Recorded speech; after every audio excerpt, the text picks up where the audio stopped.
Good evening, everyone. I'd like to call this meeting to order. I'm going to open the floor up for nominations for a moderator.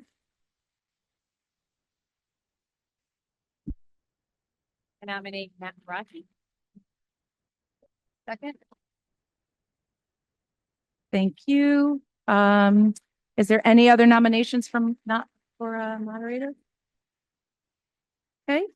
There is none being made, so I'm going to ask for a motion to close nominations for the moderator for the Region 12 District 12 Annual District Meeting. Thank you. All in favor? Anyone opposed? Abstentions?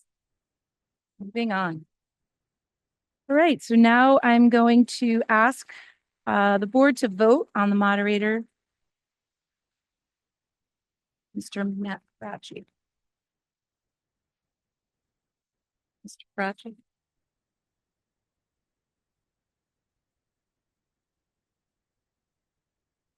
Notice of annual district meeting, Chepaug Valley Regional School District 12. Notice is hereby given to all those entitled to vote in town meetings in the towns of Bridgewater, Roxbury, and Washington that a district meeting will be held on Monday, May 5th, 2025 at 7:00 p.m. at Chepaug Valley School, 159 South Street, Washington, Connecticut, to present for approval the annual budget for the year 2025-2026. Prepared by the Regional Board of Education for Chepaug Valley Regional School District 12, copies of which are on file with the respective town clerks of the district and at the central office of the Board of Education. Chepaug Valley Regional School District 12, Bridgewater, Roxbury, Washington, by Jennifer Pody, Chairwoman, Board of Education, Washington, Connecticut, 06793. Chairwoman Pody, I now turn the meeting back to you. Thank you, Mr. President. You're welcome. I now present the budget for the 2025-26 school year in the amount of $26,498,071 in accordance with Section 10-51 of General Statutes. Dr. Rodriguez, Superintendent and Director of Finance, Nicole Grant. I'm asking if there are any additional changes to the budget that need to be present for consideration. Thank you. So do I have a motion to adjourn until tomorrow, Tuesday, May 6th, 2025, when the polls open in each of the 3 member towns for the purpose of voting of the question. The meeting shall be considered as adjourned following the close of the polls in the 3 member towns and announcements made of the results of voting the question. Bridgewater Senior Center, 132 Chestnut Hill Road, opening at 12 p.m., closing at 8. Roxbury Town Hall, 29 North Street, 12 p.m. to 8 p.m. And the Washington Town Hall, 2 Bryan Hall Plaza, 12 to 8. Oh, is that Hut Hill? Thank you. Hut Hill, not 32. That's the old ad. Okay. Hut Hill. Thank you. I appreciate that. Okay. Oh. Second. All in favor? Anyone opposed? Abstentions? 8. That was kind of great. Now we're moving on. I'd like to call this meeting to order. Mr. Ongley, can I please Joe Abdullah, Greg Kava, here. Victoria Ceylon, Stephanie Kolnick, Angela Macurulo, Alex McNaughton, Justin Ongley here, Jen Pody, Jane Sargent, Pete Tagley, Mary Weber, Christine Weidig.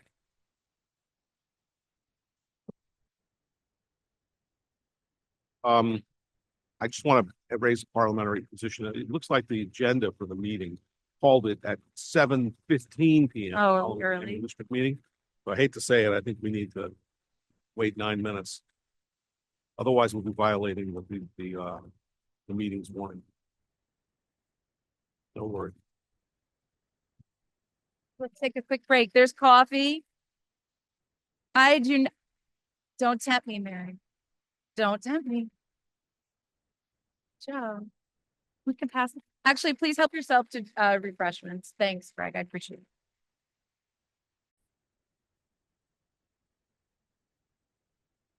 It is now officially 17, Greg. You agree? 7:15. Great. Then I would now officially like to call this meeting to order. Thank you, Greg, for keeping us on. Yeah, straighten now. Justin. can-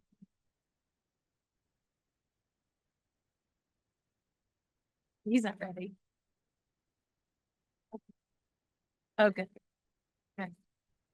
Joe Abdallah, Greg Kava, here, Victoria Ceylon, Stephanie Coleman, Angela Macarula, Alex McNaughton, Justin Ongren, here, Jen Fody. Here. Jane Sargent.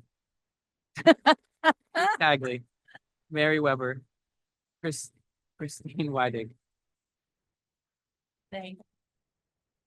I'd like to call Dr. Rodriguez, the recognition of the elementary student writers.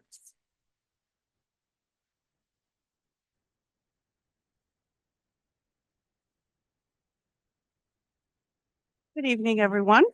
We're excited to be able to recognize our student writers this evening. We've done this in the past with our artists, but we are really happy that you're here with us tonight to celebrate the wonderful achievements of our elementary writers. So students, I'm going to call you up.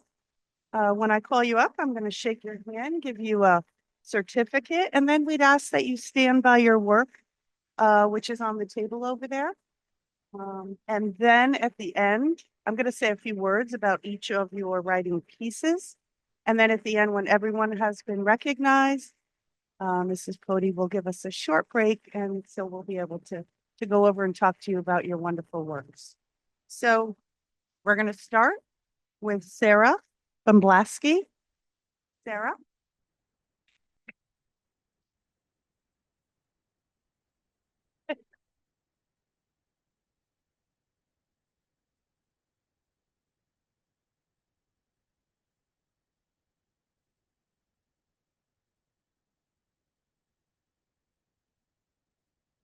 Sarah's work stood out during our opinion writing unit on favorite ecosystems. Sarah impressed everyone with her thoughtful use of descriptive language, her growing phonetic skills to independently encode words, and her ability to support her opinion with clear evidence. Her writing showed both creativity and a strong understanding of the curriculum. Congratulations, Sarah.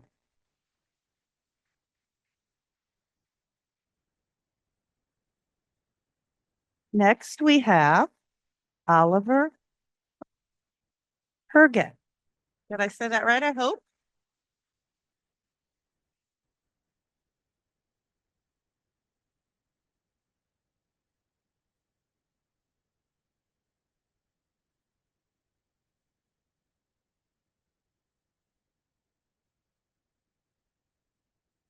Oliver is an enthusiastic writer. During the fictional unit, Oliver was introduced to story elements and used that learning to create a fictional story of his own.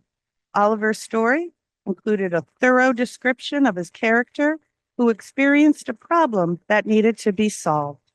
Oliver's story illustrates strong word choice, dialogue, and just being clever. Congratulations.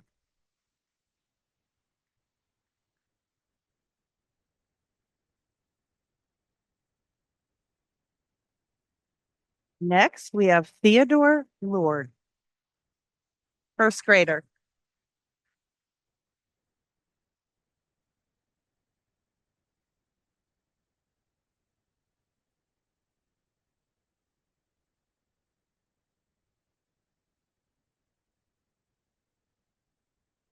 Teddy Lord's work stood out during the narrative writing unit, which focused on family stories. His writing showcased strong use of detail, a clear and logical story sequence, and effective use of dialogue to bring his story to life.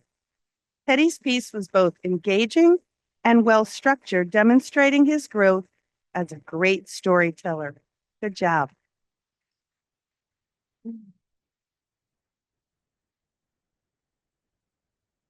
Next, we have Avery Gustafson, fourth grader.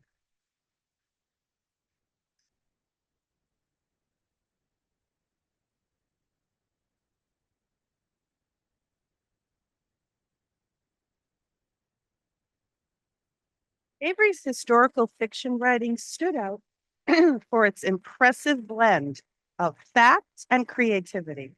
She skillfully incorporated real historical events into her narrative, creating a story that was both informative and engaging.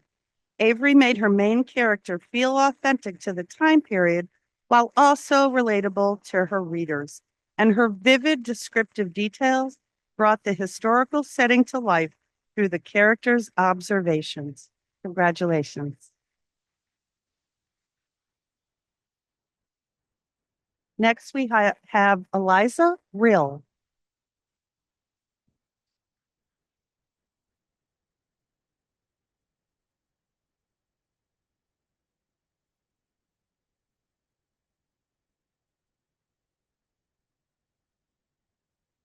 Eliza dove deep into the study of wetlands as part of the fifth grade ELA and Science integrated unit. She studied the key elements of nonfiction text and writing structure and began her research on the wetlands. Eliza's writing integrates her reading and writing skills to create a nonfiction informational booklet on the wetlands. Eliza's writing is characterized by engaging word choice, varied sentence structure, effective organization, and voice. Wonderful job, honey. And finally, Sienna Hamcar. Sienna?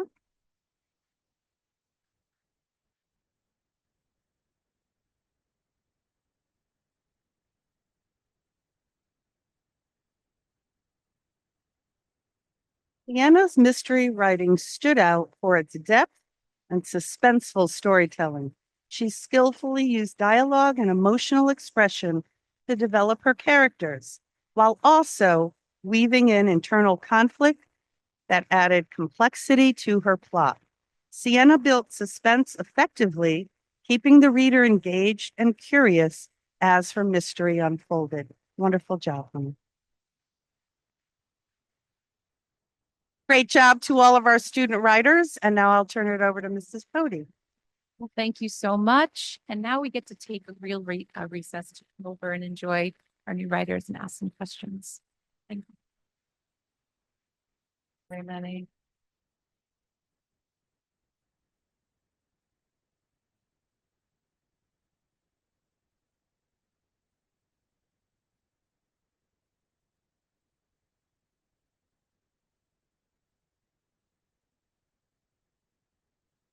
Oh, that's so nice.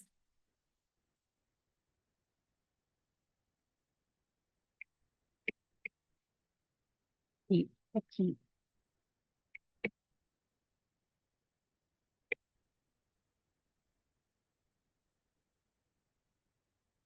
I'd just like to thank everybody again for coming tonight. It's always so much fun when we can highlight our students. So thank you all so much.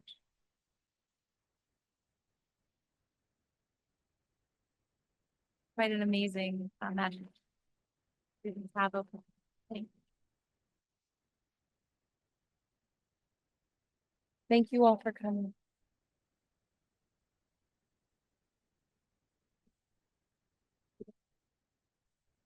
Okay.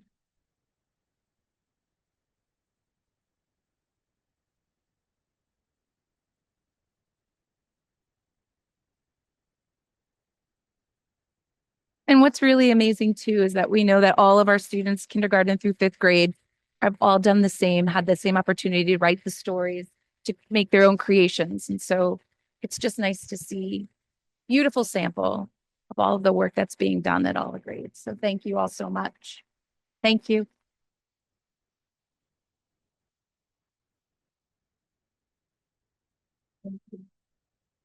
Okay. Now moving on to public comment on agenda items. clearing the house. Is there anyone that would like to say anything? That was fun. It was so fun. A fun group, for sure. Okay, moving on to the consent agenda. Is there anybody who has any changes that they would like to make? Just one.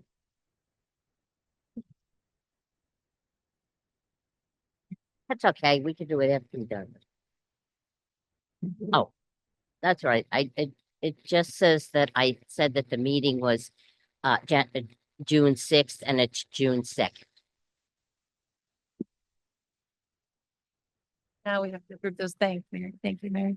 Can I have a motion to amend the, go for it, Alex?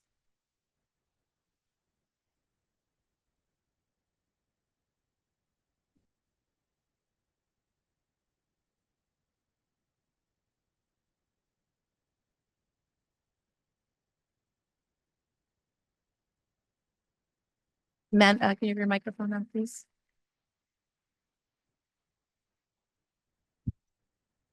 I make a motion to approve the minutes of the meeting of the Board of Education on April 28th with the one correction of the date of the agri-science.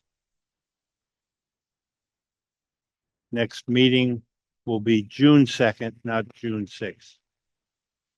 Second. All in favor? Aye. Anyone opposed? It has been adopted. Thank you, everybody. Okay. Moving on to the board chair report, which I guess is it. So obviously we know that tomorrow is the school budget. So just friendly reminder that the polls are open from 12 to 8. So make sure you get out there and vote. And also I just want to highlight this amazing publication that was sent home. I also would just like to add that Greg wrote a beautiful synopsis to the whole board and included Dr. Rodrigue that I just thought was really top notch. So thank you very much, Greg. That was beautifully said.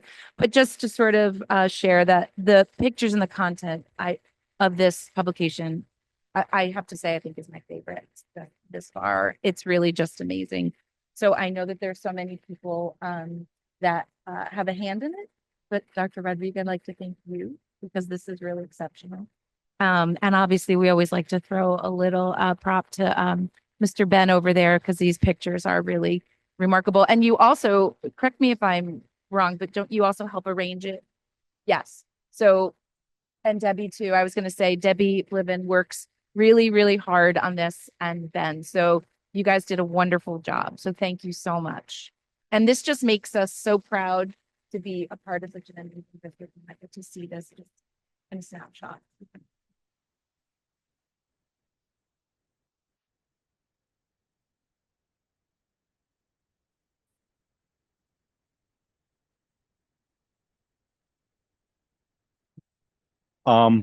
It was commented in Greg's letter that the realtors tend to have brochures of the private schools. And I think we should make a strong effort to let them know that they should have this with it. And if not, we're not going to sell through our houses through their firm. Ever. Well, I know that Lori ordered extras, so that would for sure. So thank you.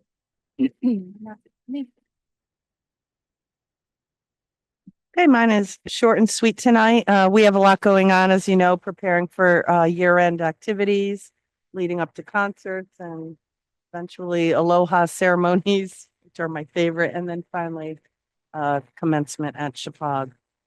Students at the high school will be, as you know, presenting their senior project, and I know so many of them are busy putting the final touches on these, and we will definitely send you a schedule as you typically get.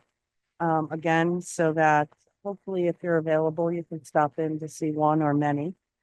And I know we just talked about it, but I did send that brief email out to families and staff, not just about the publication, but by kind of using the publication as a launching off point for talking about the wonderful SAT scores that we're so proud of. So I hope people really understand the great work that's really going on here in the district. And it's a team effort. And so everybody, staff and leaders and district leaders need to hear what a wonderful job they all do. That's it. And there's no personnel this evening. Treasurer's report. Thank you. Get that over. I have no report, since the last meeting. Thank you. You have to put your Thank you. Is there any way to get into the news media when there were successes like that? So it works as an advertisement for the educational system? Yes, typically the media will reach out to various districts, so I'm really hoping, and if not, we could reach out to them. But I want to wait. It's early yet. Okay. I know It's some important, districts right, didn't yeah. even see their data or analyze it yet. And I want to look at us comparatively as Okay, well. fine, fine. Yeah, As long as we but get yes, something the out to answer is public, yes. so it I agree. raises the level of what we're doing. Sure. I just want to give a huge shout out to the district. My son took the SATs and he was very, very nervous going into the SATs, but he participated in the after school preparation. And he said to me, without that, he would not have been able to get the score that he received. And I have an older son who went through a different district, and I have my younger son who has come here, and it is night and day. So I just want to give, kudos to everyone who helped these kids achieve this amazing, amazing scores. Thank you. Right, moving on, committee reports, Agri-Science Committee, Mary.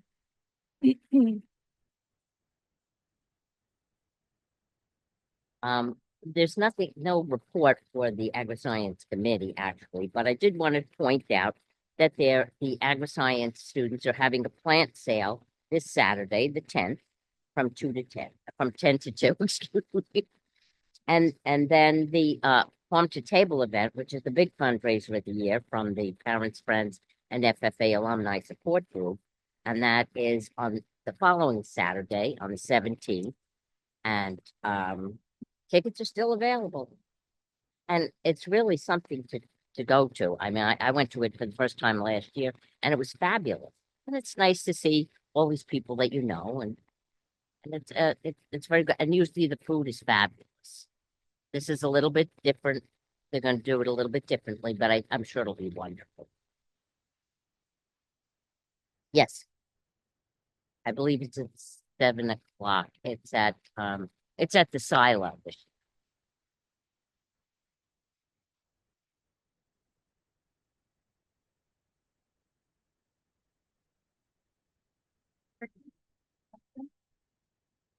Nothing new. Our next meeting is June 9th. At advance. Nothing new. I was unable to attend the meeting last Thursday. Nothing new since last week. Thank you. Right? Policy. Nothing new. Our next meeting is May 19th. Long range planning committee, nothing new. Moving on to new business. Did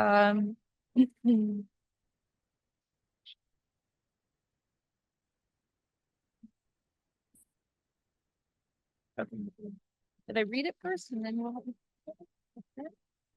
Great. To consider and if appropriate pursuant to CGS section 10-215F, the Region 12 Board of Education certifies that all food items offered for sale to students in the school under its jurisdiction and not exempt from the Connecticut nutrition standards published by the Connecticut State Department of Education will comply with the Connecticut nutrition standards during the period of July 1st, 2025 through June 30th, 2026. Yikes. This certification shall include all food offered for sale to students separately from reimbursable meals at all times from all sources, including but not limited to school stores, vending machines, school cafeterias, culinary programs, and any fundraising activities on school premises sponsored by the school or non-school organizations and groups. Is there anything you want to talk about, or should we make a motion? We're just discussing, right? Please, second. Discuss. As I understand, there are two ways we could have gone on this. Is that correct? So the motion that you're considering right now is what we do annually, and it's part of the National School Lunch Program.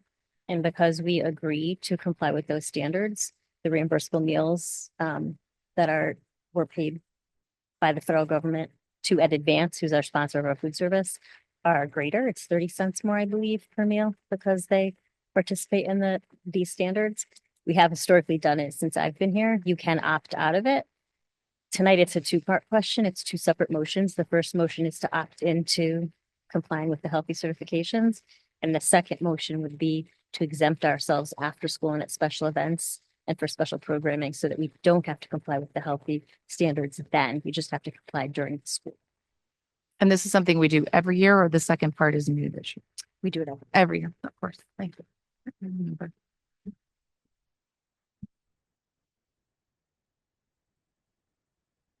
What's your point? Okay. I'm trying. And if I recall, this is no burden on us because we're providing food. Anyway. Correct. And with Ed Advance of our sponsor, it's even more true because I think if we were independent, if we were self-op, we might say there's opportunities to explore different things that we would want to provide. But with Ed Advance operating so many programs, they operate each program similarly. They're not going to deviate if one school were to deviate from being part of healthy food. They're still going to participate because their program participates. So in Connecticut, Connecticut's a little different because there's the federal standards and then the Connecticut standards. The Connecticut standards are a little more strict than the federal standards. And there are certain things you have to comply with in Connecticut. If you opt out of healthy certification, then there's a different set of standards you have to comply with. And they're pretty similar. So even if you were to opt out of this, you still have to comply by the other statutes. So you don't get much leeway by opting out. Now, here's the question. If for whatever reason, the federal government decides that maybe it's not going to fund this anymore, do we get to opt out? So I think if the federal government decides not to fund it, then it'll be left to the states. I think in the state of Connecticut, since they already have nutrition standards that are equivalent to or more strict than the federal standards, I think in the state of Connecticut, we won't see a huge change. I do think the state legislature would adopt a nutritional program to support food insecure kids. So I think it's one of those things that we're lucky we're in the state of Connecticut. So I think we would see something almost parallel to what we already have if the federal program were to end. And there is a push right now in the Connecticut legislature. I think they actually I don't think it got out of committee, but they were looking at universally funding breakfast. And they have been looking at universally funding both breakfast and lunch for a couple of years. This year, the push was more focused on breakfast, but I think it just got stalled in committee. If I'm not mistaken, we are not allowed to sell in our vending machines things like milk because that's part of our meal plan. No, so the rule with the vending machines is they can't be turned on during regular meal times. So when we're serving breakfast or lunch in the cafeteria, your vending machines have to be turned off from 30 minutes before our meal service and 30 minutes after. And the reason is they want the kids to go into the cafeteria and eat there. So once that 30-minute time frame on either side is over, the vending machines can turn back on and you can sell anything in those vending machines as long as it complies with those rules, and milk would. But I don't think we sell milk. We sell water, sugar-free drinks. I just vaguely remember once there being an issue that we weren't allowed to sell milk because Ed Advance was doing it. We didn't want to be a conflict with them. Anyway, okay.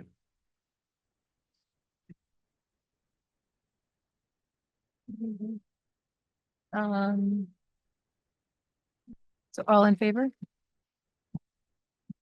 Anyone opposed? Abstentions?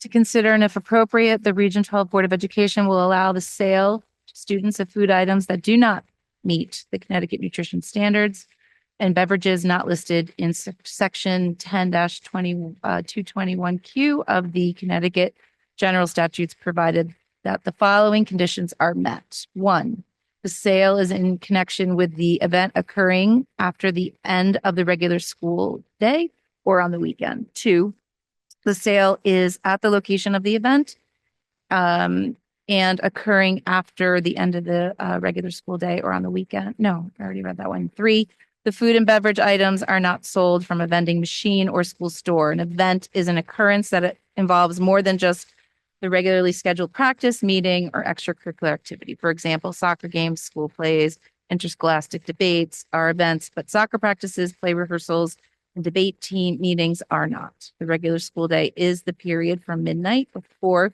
to 30 minutes after the end of the official school day. Location means where the event is being held and must be the same place as the food and beverage sales. A motion? Second? Any discussion?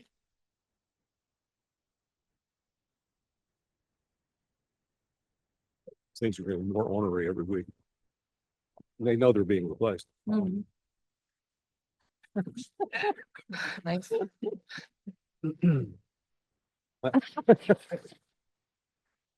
My, because this only, the rules here, that they're having to meet the three rules only apply solely, is that correct? Yes, that is correct. So that if they're having a musical or a play rehearsal and there's a parent that brings dinner in for them, and attends that, that's okay, that can still go on, thank you. All in favor? Anyone opposed? Abstain? Moving on. Great. Consider for approval, first read of policy 1230, school security and safety. Justin, do you want to take that?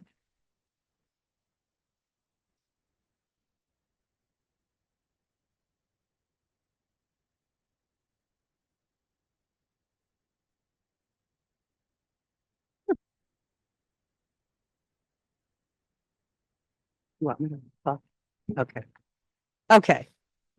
So both of these policies have been looked at. And again, when I mean both, they're both related, but one is focus 1250 on visitors and observations in the schools. We have the current, and you see the red line. We can start there if you want. That's policy 1250. You see the blue line. Well, it's red line, but it's in blue. And there's red as well. But it shows you the additions and things that were deleted or modified. And in talking with Shipman, this one in particular, both actually, are closely related to ICE agents, federal, immigration officers coming into the school. You will see all the new language is focused on that in both policies, whether it's a visitor coming in or asking for information or actually coming in for a purpose with say a judicial warrant. And there is a difference between the admin warrant and the judicial warrant. What Shipman has said to us is there should be someone at the school that is the representative that will speak with them, not just the security person, but that would be the principal. So we've met on this, just so you know, in advance. And then I would be the key to the entire district. So they would inform me. And basically what Shipman says is we're on speed dial. So if there's a question you have about a specific warrant, then you can call us right there and we'll guide you. But one of the questions I did ask was, has this happened at all in Connecticut? And they said no. Doesn't mean it can't, but just knowing that, I wanted to know, what are we talking about here? Because it does make staff and leaders very nervous. Especially my admin team who are like, what if I don't know what is this truly a judicial warrant? What do I do with it? So we went through all the protocols which are laid out. And I had Shipman come on, representatives come on and speak briefly to the admin team just to kind of go through all of those processes and protocols if this should occur. So that's basically what both of these policies, if you look at the language, Mhm. it's all based on that new language that Shipman has put in for us. Yeah, I read the Public Act 25-1, which basically this policy is sort of a shell policy because the real question is what are the protocols and how do you deal with it? But the act requires that the superintendent appoint someone at each school to be the designated person to deal with the ICE people and what have you. And there's, there are certain things that have to be done, and you get the opportunity to inquire what type of warrant it is. You get the right to see it. You get the right to Ask for discuss it their with your counsel credentials. and check the credentials of the party. In other words, it's a good framework to make sure that things are done in a proper and orderly manner. But it's scary. Totally. But I did read the statute, and this policy is literally incorporating the statute that Connecticut passed. Greg's final comment may have answered my question, but it was really about what precipitated the update of the policy. Was it a change in state law or federal law? State. Okay, and was that intended to align with new federal policy, or was there a different impetus? And you might not know the answer to that. I'm curious. Yeah, I don't know that there's been any change in the federal law. I think what's happening is the states are trying to sit down and figure out how to deal with this on various locations and various venues.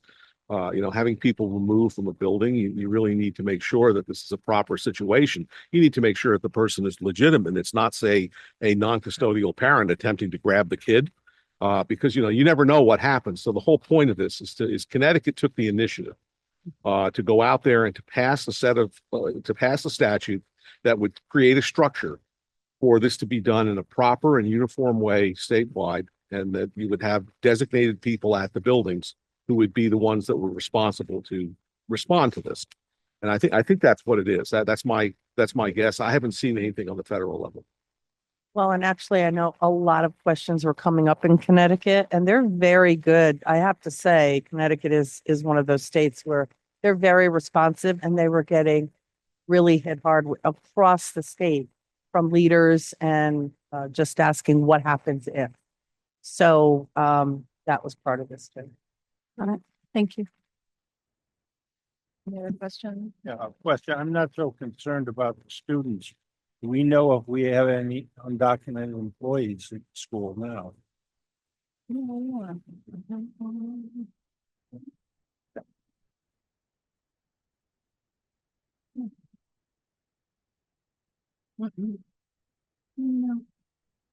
That's right.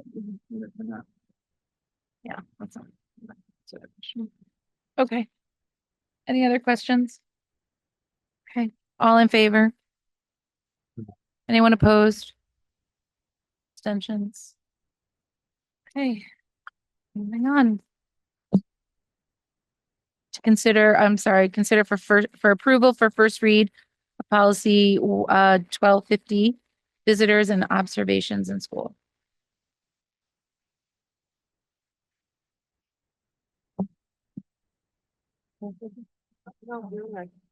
So this one is similar. It's just under community relations, and this is visitors and observations, and you can see from the blue line, same thing about federal immigration and what that means. So again, Greg's right in that they added language to both are very similar in just trying to give people some instruction as to what to do. Can I have a motion? Second? Any questions? All in favor? Aye. Anyone opposed? Great. Abstentions? Moving on. Can I have a motion to adjourn? Not all at once. Second. Okay, thank you.